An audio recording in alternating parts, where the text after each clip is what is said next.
میں doctor Farkhanda associate professor شعبہ اردو۔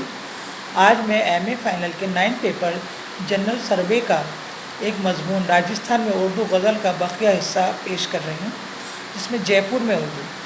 جے پور کے ایک بہت مشہور شاعر ہوئے ہیں عبدالرحمن خاں پارسا کوسری۔ آپ جے پور میں 1925 میں پیدا ہوئے اور درجہ 8ویں پاس کر کے پڑھنا لکھنا چھوڑ دیا اور شاعری کو بڑا ہونے پر پیشہ بنا لیا۔ آپ نے مولانا منظور احمد کوثر کی شاگردی قبول کی اور ان سے ہی اپنے کلام کی اصلاح لی۔ آپ نے ہندی میں جامع کوثر لکھی اور راجستھان میں آپ کو فخر راجستھان کے اعزاز سے نوازا گیا۔ آپ کو اردو اکادمی سے بھی ایوارڈ سے نوازا گیا۔ ایک اور شاعر ہوئے ہیں وہاں پر جے پور میں، پرکاش نارائن سکسینہ جوہری۔ آپ بھی جے پور میں 1930 میں پیدا ہوئے۔ آپ کے والد صاحب منشی نارائن سکسینہ تھے۔ آپ نے BA LLB کی ڈگری لے کر جے پور میں ہی وکالت کا پیشہ اختیار کیا۔ آپ کے تلمیذ چاند بہاری لال صبا تھے جو اس زمانے کے پائے کے شاعروں میں شمار کیے جاتے ہیں۔ آپ نے مشاعروں میں خوب دھوم مچائی اور ایک دیوان سچے موتی کے نام سے طبع کروایا۔ چند شعر پیش ہیں۔ تو بھی روئے گا کبھی اے ہنسنے والے ایک دن، روز فرقت کا ابھی تو نے گزارا ہے کہاں، تو نہ اس سے دور ہوا اور وہ نہ تو سے دور ہے، جوہری تم نے اس دل سے پکارا ہے کہاں۔ حضرت سید محمد عبدالحلیم شاہ صاحب حلیم نے 99 سال کی عمر پائی اور چونکہ آپ کا وصال 7 اگست 1931 کو ہوا، اس لحاظ سے سال ولادت 1832 قرار پایا ہے۔ آپ کا وطن مراد آباد تھا، لیکن آپ ملازمت کے سلسلے میں جے پور تشریف لے آئے اور عمر آخر تک یہیں سکونت پذیر رہے۔ جے پور تشریف لانے کے بعد آپ کے اوقات عزیز بیشتر ذکر و افکار میں اور عبادت الہی میں بسر ہونے لگے اور دینوی مشاغل کی بنسبت یکسوئی مرغوب خاطر رہنے لگی۔ اپنے مرشد طریقت سے حضرت شاہ صاحب کو جو والہانہ عشق و محبت تھا، اسی کا اظہار جا بجا غزلیات دیوان سے بھی ہوتا ہے۔ ان کے چند اشعار پیش ہیں۔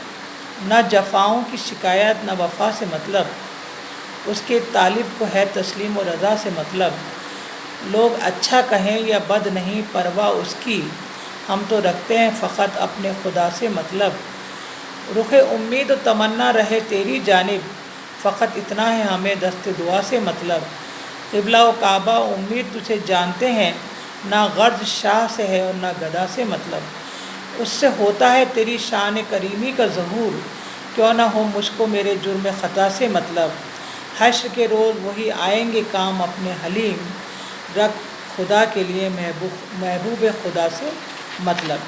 ایک اور شاعر ہوئے ہیں دبیر الدین دبیر۔ آپ کی پیدائش جے پور میں 1935 میں ہوئی۔ آپ نے BA کے بعد LLB کی ڈگری حاصل کی اور وہیں وکالت شروع کری۔ آپ شاعری کا درس کامل انصاری، متھراوی اور ایوب فضا جے پوری سے حاصل کیا۔ آپ کو بچپن سے شاعری کا شوق تھا۔ شعر پیش ہے۔ راہ الفت میں جو گر گر کے سنبھل جاتے ہیں، راہ الفت میں جو گر گر کے سنبھل جاتے ہیں، سوئے منزل وہی دیوانے نکل جاتے ہیں۔ ایک اور شاعر ہوئے ہیں وہاں پر سلطان مرزا فائق۔ آپ کی پیدائش نیمکا تھانہ میں 21 جنوری 1914 کو ہوئی تھی۔ آپ نے BA کی تعلیم حاصل کر کے گورنمنٹ کی نوکری کر لی۔ کیونکہ بچپن سے ہی شاعری کا شوق تھا تو آپ نے لکھنا شروع کیا اور اپنے کلام کی اصلاح جناب حافظ قمر واحدی سے لی۔ آپ نے ایک کتاب جس کا نام مختصر قواعد اردو ہے تصنیف کی۔ آپ کے غزل کے چند اشعار اس طرح ہیں۔ نگاہ شوق کے جذبوں کی جولانی نہیں جاتی، وہ جب ہیں سامنے تو کیوں یہ حیرانی نہیں جاتی، تجھے اے آسماں ہم دیکھ کر پہچان لیتے ہیں، زمیں کو ایسا جھلسایا کہ پہچانی نہیں جاتی، شکستہ کشتی غم اب تک بھی ہے سینہ سپر فائق، یوں ہی ہستی تیرے ساحل کی جولانی نہیں جاتی۔ محمد صدیق قمر، آپ کا پورا نام محمد صدیق قمر تھا۔ آپ کے والد محمد وحید صاحب احمد آباد کے رہنے والے تھے اور آپ کا پیشہ تعلیم و تدریس تھا۔ آپ 7 فروری 1922 کو احمد آباد میں پیدا ہوئے اور منشی کی تعلیم حاصل کی۔ آپ کے استاد اور معلم بسمل آگاہی تھے۔ آپ نے ان سے اصلاح لی۔ ان کی غزل کے چند شعر ہیں۔ فکر و غم سے آدمی دامن بچا سکتا نہیں، اپنی قسمت کا لکھا کوئی مٹا سکتا نہیں۔ عمر ساری جس کی گزری ہو نشاط و عیش میں، وہ کسی کے غم کا اندازہ لگا سکتا نہیں۔ میں وہ حیرت زمانہ دیکھ کر حالت میری، مسکرا سکتا نہیں، آنسو بہا سکتا نہیں۔ ایک شعراء ریاست بھرتپور، دیوان جانی بہاری لال رازی بھرتپور ہی نہیں بلکہ راجستھان کے برگزیدہ اور ادیبوں میں اور شاعروں میں شمار کیے جاتے ہیں۔ انہوں نے 1857 سے قبل اس خطے میں اردو شعر و ادب کے فروغ کو نمایاں انجام دیا، اور اردو کی انگریزی لغت گاؤ خدا 1840 میں منظر عام پر آئی۔ ان کو عربی، اردو اور سنسکرت کے علاوہ انگریزی زبان پر بھی بڑا عبور حاصل تھا۔ وہ ایک بلند مرتبہ شاعر اور نثر نگار بھی تھے۔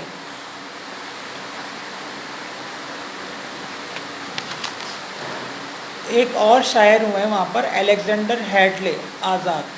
الور کے شعراء میں الیگزینڈر ہیڈلے آزاد کا نام سر فہرست ہے۔ آپ کے تلمیذ کے بارے میں کوئی فیصلہ نہ ہو سکا، کوئی آپ کو زین العابدین خان عارف کا، کوئی مرزا غالب کا شاگرد کہتا ہے۔ الیگزینڈر کی سوانح حیات میں کوئی تفصیل نہیں ہے۔ ان کے قبر کے کتبے سے پتہ چلتا ہے کہ وہ ریاست الور کی آرٹلری میں کپتان تھے۔ آزاد نے گلزار ارم کے نام سے ایک مثنوی 1847 میں لکھی تھی۔ آزاد کا دیوان ان کے انتقال کے 1 سال بعد منظر عام پر آیا۔